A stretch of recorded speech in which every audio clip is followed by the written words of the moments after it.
Well, it's only $2,000 I take from him a month. He's rich. Why can't I do that? That's corruption. When a company takes money from the bank is rich. Why can't I take their money? I rip them off and take $50,000. That's called corruption. When the bank thinks I could turn around and take the money from the government and I don't pay them, they will do some kind of Chapter 8, Chapter 9, bankruptcy, whatever, and they end up taking the money. And the disease is going higher and higher and higher. In a country believes this land belonged to them 4,000 years ago. God said so. Musa said so. So that land belonged to them, not belong to the people who are living in there. That's called corruption. When a country thinks those oil fields in such a country belong to them, not to the country where the people are living at, that is called corruption. So corruption can go from individual all the way to the countries. You probably have heard what happened a couple of weeks ago on the city of Bogota. Have anybody heard what happened in there? The city had so much corruption from the bottom to the top, where they reach a point they could not pay their 200 employees. They had to shut off the city. The federal government had to interfere and shut off the city. Some city officials commit suicide. Some city officials are under investigation. Some city officials, they went to jail. They are auctioning, actually, if you're interested in business, they are auctioning the property of the city. All the property of the city is under auction now. It's going to be auctioned. Because the city basically was corrupt. They would write checks, doesn't belong to them. They would write checks, doesn't belong to, they would write checks to their families, to their relatives, to their friends, and everybody was writing checks to where they reach a point where that's it, it's done. But at least there is a federal government who can stop the nonsense, and they did.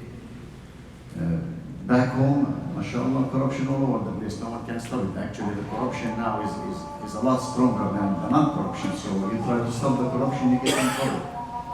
So, anyway you take it, brothers, whether it's corruption or arrogancy, we go back to the same reason. What is causing it? What causes the corruption? What causes the arrogancy? All of it is back to lack of deen. All of it is back to lack of deen. Lack of deen is because of lack of iman. Because we don't have ilm al-yaqeen. What is ilm al-yaqeen? You are so certain of something that you have no doubt that that thing exists. يعني الإيمان المطلق في الشيء الموجود. هذا علم اليقين. When we have that type of iman in our heart, then that will automatically eliminate corruption. So, and Allah subhanahu wa ta'ala had warned us, as I mentioned before, when Allah subhanahu wa ta'ala says, فَلَمَّا نَسُوا مَا ذُكِّرُوا بِهِ, when they forgot what we have reminded them of or warned them of, فَتَحْنَا عَلَيْهِمْ أَبْوَابَ كُلِّ شَيْءٍ, we open all doors for them. حَتَّى إِذَا فَرِحُوا بِمَا أُوتُوا, once they are comfortable and happy of what Allah subhanahu wa ta'ala had given them, أَخَذْنَاهُمْ بَغْتَةً فَإِذَا هُمْ مُبْلِسُونَ. We took them at the least time they can expect. At the least time you can expect. Now you imagine yourself now going before Allah subhanahu wa ta'ala, and you have all kind of interest and all kind of haram business and all kind of haram deals. Which face you gonna face Allah subhanahu wa ta'ala? So, ilm al-yaqeen, when Jibreel alayhi salam asked the Prophet sallallahu alayhi wa sallam, ما هو الإحسان? What was the answer? أن تعبد الله كأنك تراه فإن لم تكن تراه فإنه يراك. You worship Allah subhanahu wa ta'ala as if you see Him. As if you see Him. You remember yourself standing before a principal of your company, how nervous you are, how polite you are, or before an officer, a policeman, how polite and how nervous you are because you don't want to say something, you don't want to make a mistake. So, أن تعبد الله كأنك تراه. Now you are worshiping Allah as if you are seeing Him. فإن لم تكن تراه فإنه Yara. This is what's called ilm al-yaqeen, brothers. Ilm al-yaqeen is the belief that you believe in arkan al-iman and you believe in arkan al-islam. أركان الإيمان آمنت بالله وملائكته وكتبه ورسله واليوم الآخر والقضاء والقدر خيره وشره والبعث بعد الموت. Once you establish that type of iman, then you build the pillars of Islam. شهادتان الصلاة الصوم الزكاة حج البيت.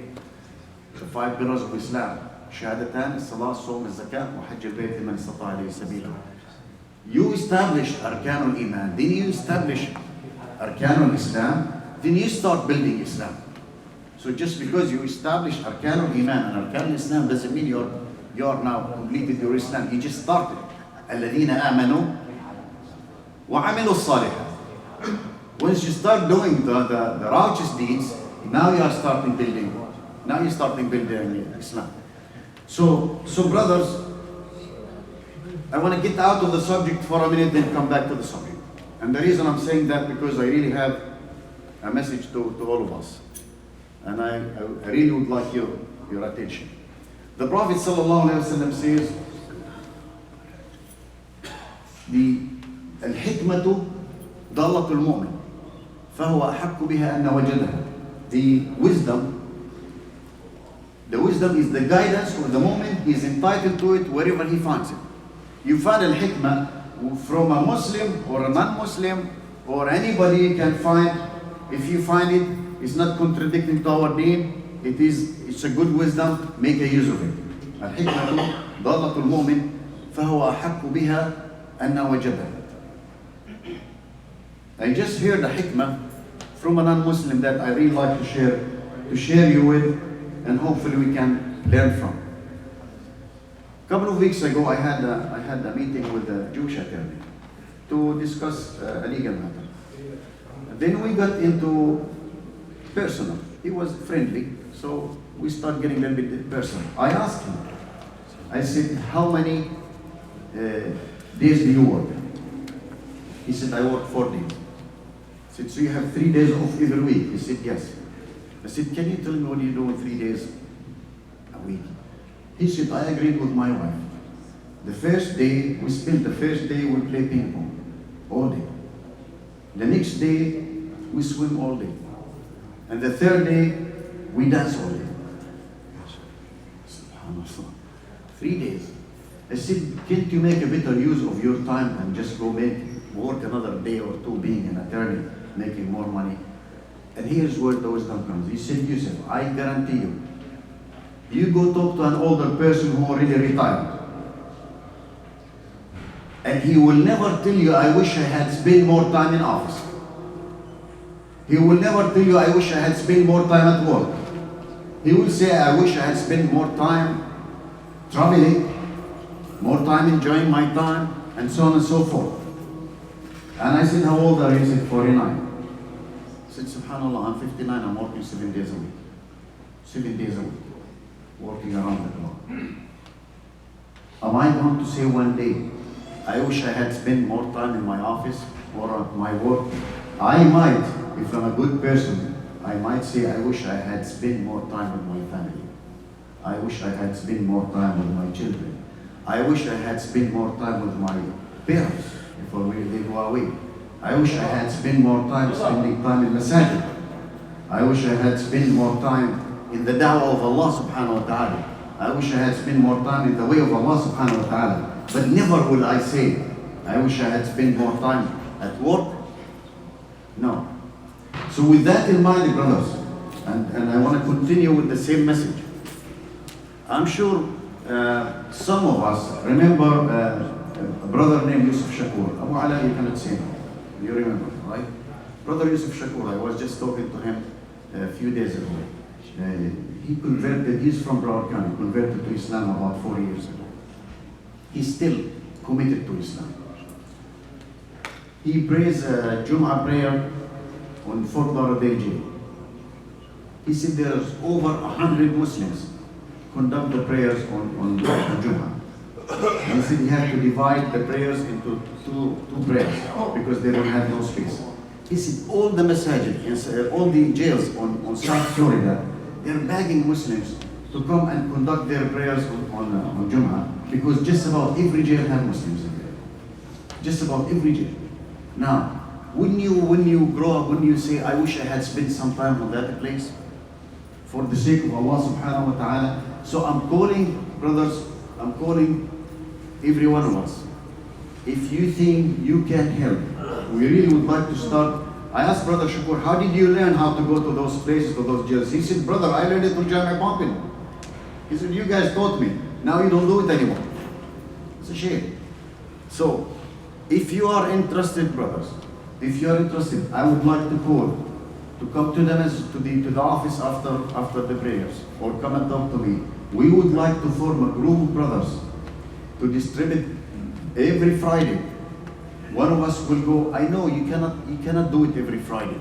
You can't do that. It has to be collective effort. If it's not collective effort, it's not going to work. You cannot put all the load on one person and think we got it done. If we can form a group of brothers, 5 or 6 or 7, please come forward after the prayer. And we will conduct a meeting. I already discussed that with Brother Nihan. He is very interested in that. Brother Yusof Shakur is very interested. He is already into it. Brother Sheikh Rashid, he is already into it. So they are brothers. They are already committed to that, but they need help. They have been skipping some jails from sending somebody to, because due to lack of brothers who are willing to help. So with that in mind, brothers, after the prayer, if you are interested, please come forward.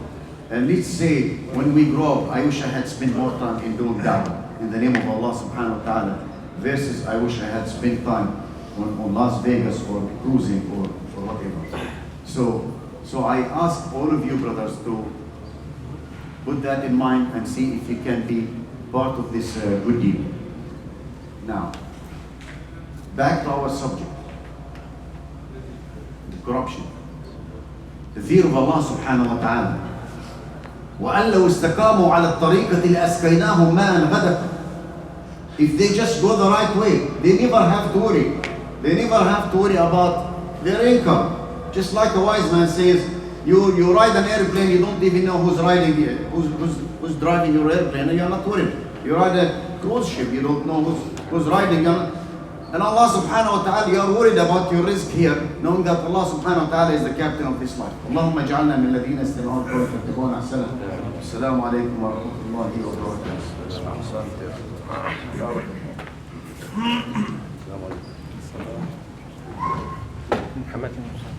السلام عليكم ورحمة الله.